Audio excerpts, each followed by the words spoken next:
What's going on, guys, and welcome back to the channel. In today's video, I'm going to talk about my Dr. Martens shoe collection. I've actually already done individual reviews of all of these shoes, apart from one of them, which we'll get to a little bit later. So in this video, I'm going to focus on my Dr. Martens story. What shoes I got first and how I decided on what shoes to get, what I like and what I don't like about each shoe, and what I plan to do in the future in regards to changing things up or adding new shoes to my Dr. Martens collection. If you guys are into this type of video, don't forget to give this video a thumbs up. It really helps the channel grow. It helps YouTube boost the video and helps more people see the video. So it really helps me out and I'd really appreciate it. The first Dr. Martens shoe that I got was this shoe. This is the 3989 Brogue. This is the black version. This is the standard version, not the made in England version, and I love this shoe. If you asked me what my favorite Dr. Martens shoe is out of my whole collection, till today it's this one, and this one was the very first that I got. It's got that smooth leather upper, and it's got the classic airwear sole. It does not have the yellow stitching. When I got this, the yellow stitching version wasn't on sale at that time, so you know, this was the only one that I could choose from, this one and the cherry version of this, and I went for the black one. I was originally thinking of getting the 1461, you know, the low-cut Dr. Martens, but I like this shoe because before this I would wear a, it was a Brogue also, but it was, you know, your standard one, more pointy, not as chunky, and it was suede, and that was sort of my everyday shoe at that time. So I kind of wanted to stick to a similar shoe, but you know, get something more chunky. And so this is what I ended up with, and I was super happy with my purchase, and I still am till today. They've held up pretty well. You know, the soles are still holding up pretty well. And for a while, I was wearing these shoes pretty much every single day that I wore normal shoes. I would alternate between these and some sneakers that I would wear to the gym, you know, just for working out and that sort of stuff. Those were like my only two pairs of shoes at one point in time, and these are super nice. If I were to change up the shoe, I would just replace it with the made in England version for a slightly better quality leather, slightly better quality shoe all around. But this is a shoe that I plan to keep in my rotation for a long time because, again, like I said, this is my favorite pair of Dr. Martens shoes. Super nice, and I would recommend this to anyone. Again, I'll leave my full review in the description box down below or as a card somewhere on the screen. After getting that first shoe, I was hooked. And what I wanted to do next was get a boot, a classic boot, because, you know, for me, when I thought of Dr. Martens, I always thought of boots, you know, so it's kind of interesting that I chose to get a shoe first. But yeah, I wanted to get a boot next, so I looked at the different options, and I ended up getting this shoe right here. This is called the Dr. Martens Pascal Vintage Boot, and again, I'll leave a link to my full review of this boot down below. And there are a couple of reasons why I chose this over the classic 1460 boot. One of those reasons is that this is a Pascal, so the silhouette of a Pascal is slightly thinner, slightly slimmer than a 1460. As you can see, it has a little point to it, whereas the 1460 is a little bit boxier. You know, the toe box isn't as high as well.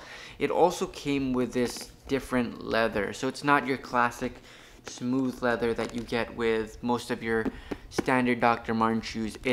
It's soft, it's thicker and it's softer, so it's super nice.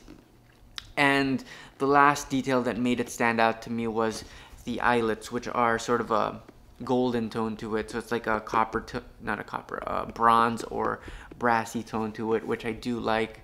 And on the top here, like with most of your Pascals, if not all, you have the exposed leather, so you don't have that leather lining above it that sort of seals it. It still has your yellow stitching, but yeah, I love this shoe overall. I love this boot overall. If I were to change this up, and I've thought of changing this up for a while now, I would actually go with the 1490 boot. So it's like your 1460, but it has 10 eyelets, so it has 2 extra eyelets, a little bit higher than this, which is something that I've been wanting.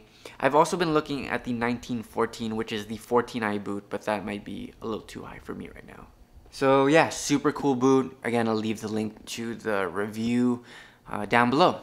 The third shoe is a shoe that I actually haven't done a review on, and it's because I'm actually thinking of selling this shoe.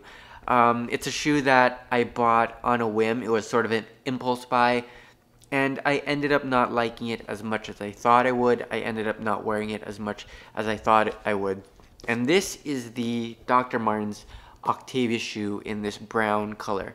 It actually looks super nice. That's why I was drawn to this shoe. The leather of it is pretty nice and soft. It has a nice texture to it, and as you can see, it has some scuffs on it. So it does show wear as you wear it, which is one of the things that drew me into it. But one of the things that I noticed after my first long wear of the shoe is that the sole is not as soft as these other shoes. They're not as bouncy, and actually you can tell sort of that they look different. The color is a little different. The thickness is a little different. They're a little bit thinner down below. And yeah, they're just not as soft. So I just, whenever I was putting on shoes, I ended up not grabbing this pair because of the comfort. So yeah, this is one of those shoes that I'm thinking of just getting rid of. I'll either donate them to someone or sell them, whatever I can. But I haven't been wearing them, so it's not good that it just sits in my closet. So that's one of the shoes that I am going to get rid of, and that's why I haven't done a review on the shoe. The last shoe in my little Doc Martens collection is this one. This is the Dr. Martens Adrian Tassel loafer. This is one of the first Dr. Martens shoes that I was very, very drawn to, at the same time as this actually, but I ended up going with this instead because at that time they didn't have these readily available in the Dr. Martens stores here in the Philippines, at least. So it was a while before I actually picked these up, and it was actually my girlfriend who got these for me because she knew that I wanted them for a long time. Now, if you guys watched my review on this, you would know that I did size down on this because it is a loafer and you don't have that option to tighten the laces, but it was a little too snug. So what I did recently, which has changed the shoe a whole lot, was I removed the insole. I just totally pulled out the whole insole, which I actually have here.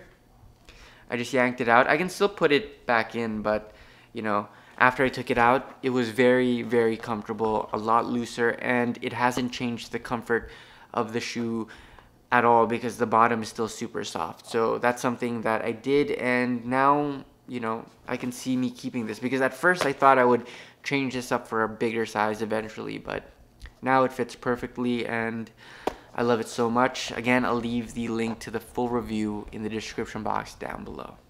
Now, when I look at my whole Doc Martens collection, I don't really see the need for anything more than this. I have this shoe, the Brogue, which is sort of my casual dressy shoe. I haven't actually worn this to a super formal event, but I'm going to try to in a couple of days. Actually, I plan to wear this to a wedding. It is a little bit more casual, but I'm gonna try to pull it off.